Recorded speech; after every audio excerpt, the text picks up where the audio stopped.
दुनिया का सबसे बड़ा ट्रैफिक जैम शुरू हो चुका है। समंदर में खड़ी ये 150 से ज्यादा कार्गो शिप्स शॉर्टकट मारने के चक्कर में पैनामा कैनाल से गुजरने के लिए अपनी बारी का इंतजार कर रही हैं। मजे की बात यह है कि हर एक शिप पैनामा कैनाल से गुजरने के लिए $4 लाख पैनामियन गवर्नमेंट को देने के लिए भी तैयार है, लेकिन फिर भी अथॉरिटीज इनको कैनाल से गुजरने की परमिशन नहीं दे रही। कैनाल में ना ही कोई मेंटेनेंस का काम चल रहा है और ना ही कैनाल का रास्ता किसी वजह से बंद है, बल्कि इंजीनियरिंग का चमत्कार पैनामा कैनाल जिस पर पूरी दुनिया को गर्व था, वो एक बहुत बड़े क्राइसिस से गुजर रहा है। और ये जंग किसी और से नहीं बल्कि कुदरत के खिलाफ है। लेकिन आखिर कैसे? पूरी दुनिया में बहरी जहाजों के लिए 2 शॉर्टकट्स बने हुए हैं। एक है इजिप्ट में बना सुइस कैनाल, जो ईस्ट एशियन कंट्रीज यानी चाइना, जापान, ताइवान और सिंगापुर जैसी कंट्रीज को यूरोप से कनेक्ट करने के लिए इस्तेमाल होता है। इसी तरह अगर इन्हीं कंट्रीज के बहरी जहाजों को ईस्ट अमेरिका या ईस्ट कनाडा तक जाना हो या फिर यूरोप से वेस्ट अमेरिका तक जाना हो, तो एक दूसरे शॉर्टकट को इस्तेमाल किया जाता है और वो है सेंट्रल अमेरिका के ठीक इस पॉइंट पे बना पैनामा कैनाल। दुनिया में करीब 50,000 कार्गो शिप्स हैं और इनमें से 70% इन्हीं 2 शॉर्टकट्स को इस्तेमाल करती हैं। यानी अगर किसी वजह से भी इन दोनों शॉर्टकट्स सुइस और पैनामा कैनाल में कोई मसला हो गया, तो ना चाहते हुए भी इसका असर पूरी दुनिया पर पड़ेगा, जिसकी एक झलक दुनिया पहले भी देख चुकी है जब 2021 में एवर गिवन शिप ने पूरे सुइस कैनाल की ट्रैफिक को 6 दिनों तक बंद रखा था। अगर ऐसा ही कुछ फ्यूचर में हुआ तो शिप्स को ऑल द वे घूम कर जाना पड़ेगा, जिसमें टाइम भी ज्यादा लगेगा और फ्यूल कॉस्ट भी एक्स्ट्रा लगेगी। घूम फिर कर ये एक्स्ट्रा कॉस्ट एंड यूजर को यानी मुझे और आपको पे करनी पड़ेगी। इन शॉर्टकट्स को इस्तेमाल करने के लिए शिपिंग कंपनीज कैनाल अथॉरिटीज को भारी टोल टैक्स भी पे करती हैं और साथ में इनके नखरे भी उठाने पड़ते हैं। लेकिन आखिर ऐसी भी क्या मजबूरी है और हमें कैनाल्स की जरूरत ही क्यों है? फर्ज कर ले यूरोप में यूनाइटेड किंगडम से एक शिप को वेस्ट अमेरिका में मौजूद सैन फ्रांसिस्को जाना है। अब इस शिप के पास अपनी मंजिल तक पहुंचने के 2 रास्ते हैं। या तो वो सारे नॉर्थ अटलांटिक ओशन से गुजरकर साउथ अमेरिका के बॉटम केप हॉर्न को क्रॉस करके पैसिफिक ओशन में एंटर होगी और वहां से सैन फ्रांसिस्को तक जाएगी। ये टोटल डिस्टेंस 25,000 किलोमीटर से भी ज्यादा बनता है, जिसमें शिप को 28 दिन और कमोपेश 80 लाख लीटर फ्यूल खर्च करना पड़ेगा। इस पूरे ट्रिप में शिपिंग कंपनी का सिर्फ टाइम ही जाया नहीं होगा, बल्कि फ्यूल कॉस्ट की मद में $32 मिलियन भी खर्च होंगे, जो कि 260 करोड़ रुपए बनते हैं। दूसरा रास्ता है यूनाइटेड किंगडम से सीधा कैरेबियन सी और यहाँ पर पैनामा कैनाल का शॉर्टकट इस्तेमाल करके सीधा पैसिफिक ओशन और फिर सैन फ्रांसिस्को। पहले रूट में जहां 25,000 किलोमीटर का डिस्टेंस ट्रेवल करना पड़ रहा था, वहीं पैनामा कैनाल को इस्तेमाल करके ये फासला काफी कम होकर सिर्फ 14,000 किलोमीटर ही रह गया है, यानी पहले रूट से 44% कम। पैनामा कैनाल की वजह से शिपिंग कंपनी को फ्यूल कॉस्ट में लगभग आधी बचत होती है, जो कि $14 मिलियन बनती है। अब आपको लग रहा होगा कि शिप्स को पैनामा कैनाल से गुजरने में ज्यादा बचत होती है, तभी वो यहाँ से गुजरना प्रेफर करते हैं, लेकिन ऐसा नहीं है। आजकल पैनामा कैनाल से गुजरने वाली एक शिप का टोल टैक्स $4 लाख के करीब है, लेकिन कभी कभार ये रेट 8 से 10 लाख तक भी चला जाता है और तब भी शिप्स खुशी खुशी ये रकम अदा करती हैं। कैनाल्स को इस्तेमाल करने का सबसे बड़ा फायदा टाइम की बचत है। अगर शिप्स एक रूट पे ही 15 या 20 दिन एक्स्ट्रा लगाएंगी, तो इसका मतलब ये हुआ कि साल में जो शिप 24 बार एक रूट पे चलती है, वो सिर्फ 12 बार चलेगी और ऐसे उनके पास 50% कम बुकिंग्स होंगी। आसान लफ्जों में कहा जाए तो टाइम इज मनी, और इसी टाइम को बचाने के लिए शिपिंग कंपनीज मुंह मांगी रकम देकर पैनामा कैनाल से गुजरती हैं। फिर चाहे उनको 5 या 10 दिन की लाइन में लगना पड़े या फिर कैनाल अथॉरिटीज के नखरे ही क्यों ना उठाने पड़े। पर अभी मसला ये हुआ है कि पैनामा अथॉरिटीज चाहते हुए भी ज्यादा शिप्स को कैनाल से गुजरने नहीं दे सकती। ये मसला है क्या? इसको जानने से पहले हमें समझना होगा कि पैनामा कैनाल काम कैसे करता है। ये इंजीनियरिंग का शाहकार जिसने भी डिजाइन किया था, वो वाकई काफी जीनियस था, लेकिन इतना जीनियस भी नहीं कि वो कुदरत को टक्कर दे सके। पैनामा स्ट्रिप पर गौर किया जाए तो ये 30 किलोमीटर चौड़ी सेंट्रल अमेरिका में मौजूद एक जमीनी पट्टी है, जिसकी दोनों साइड्स पे ओशन मौजूद है। यहाँ सुइस जैसा कैनाल नहीं खोदा जा सकता था, क्योंकि यहाँ की जमीन सी लेवल से 30 मीटर की ऊंचाई पर है। लिहाजा पहले शिप्स को 30 मीटर तक ऊपर उठाकर लेक गैटोन के लेवल तक पहुंचाया जाता है। उसके बाद दूसरे कोस्ट पर वापस उसको नीचे समंदर में उतारा जाता है। यहाँ बात हो रही है कार्गो शिप्स की, जिनका वजन लाखों टन होता है। इतनी भारी शिप्स को 30 मीटर ऊपर उठाने के लिए कैनाल की ओपनिंग्स पर लॉक्स लगे हैं। ये लॉक्स शिप को ऊपर उठाने के लिए सीढ़ियों की तरह काम करते हैं। पहले लॉक नंबर 1 का दरवाजा खुलता है और शिप उसमें चली जाती है। लॉक नंबर 1 का दरवाजा बंद करके लॉक नंबर 2 से पानी लॉक नंबर 1 में भरा जाता है। इस प्रोसेस में किसी मोटर या पंप की जरूरत नहीं पड़ती, क्योंकि लॉक नंबर 2 में पानी का लेवल ज्यादा होता है, जो ग्रेविटी की मदद से खुद ब खुद लॉक नंबर 1 में भर जाता है। जैसे ही दोनों लॉक्स में वाटर लेवल बराबर होता है तो बीच का दरवाजा खोलकर शिप अब लॉक नंबर 2 में चली जाती है और लॉक नंबर 2 का दरवाजा पीछे से बंद कर दिया जाता है। इसी तरह अब लॉक नंबर 3 से पानी लॉक नंबर 2 में भरा जाता है। दोनों लॉक्स में वाटर लेवल बराबर होने के बाद बीच का दरवाजा खुलता है और फाइनली शिप लॉक नंबर 3 में पहुंच जाती है।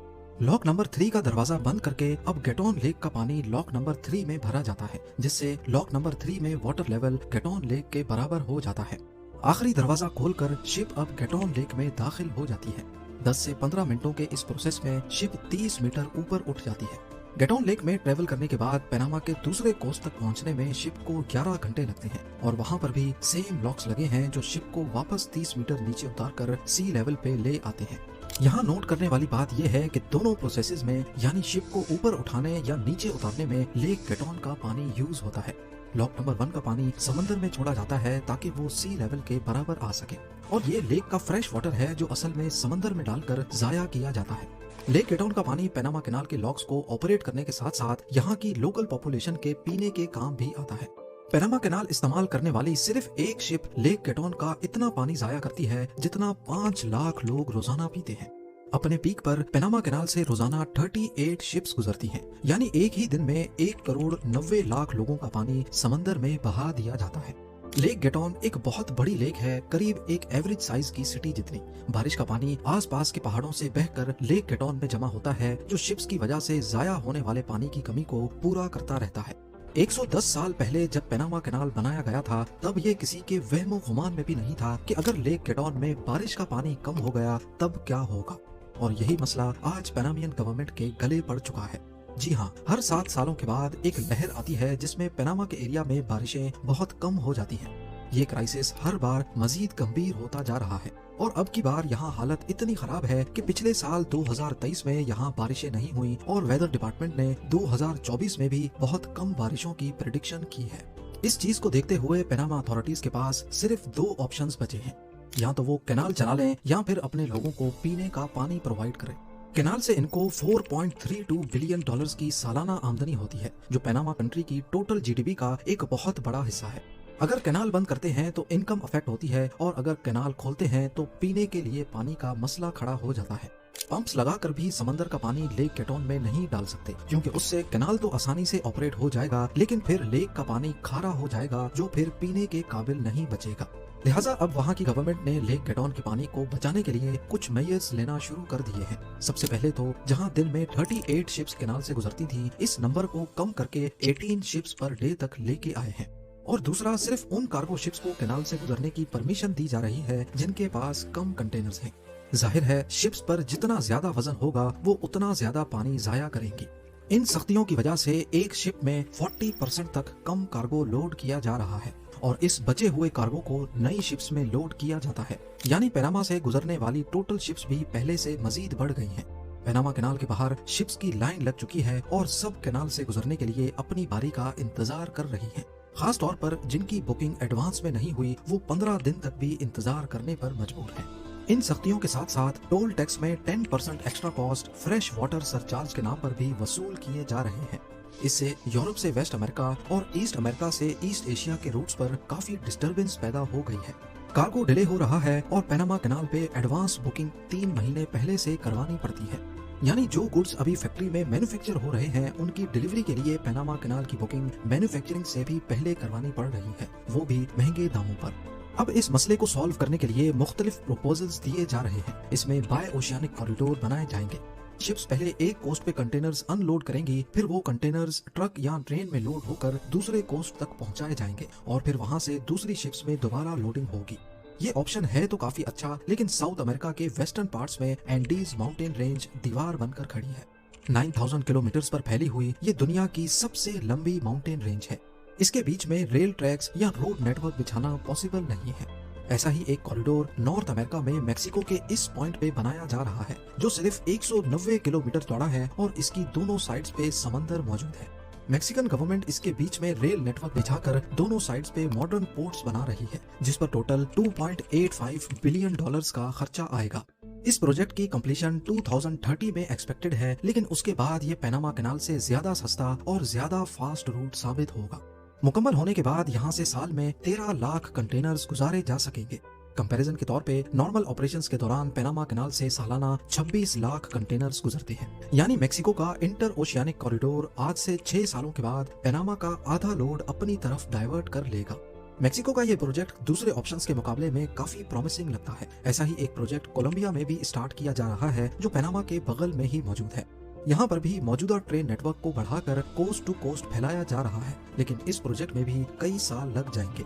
पैनामा कैनाल का फ्यूचर पूरी दुनिया को अंधेरों में दिखाई दे रहा है। यहाँ बारिशें दोबारा से शुरू हो जाएंगी और कैनाल एक बार फिर से अपनी फुल कैपेसिटी पे काम करने लगेगा। पर आखिर कब तक? क्लाइमेट चेंज एक हकीकत है और उससे लड़ना किसी के बस की बात नहीं। हो सकता है आने वाले वक्त में यहाँ बारिशों की इतनी शॉर्टेज हो जाए कि कैनाल को हमेशा हमेशा के लिए बंद करना पड़ जाए।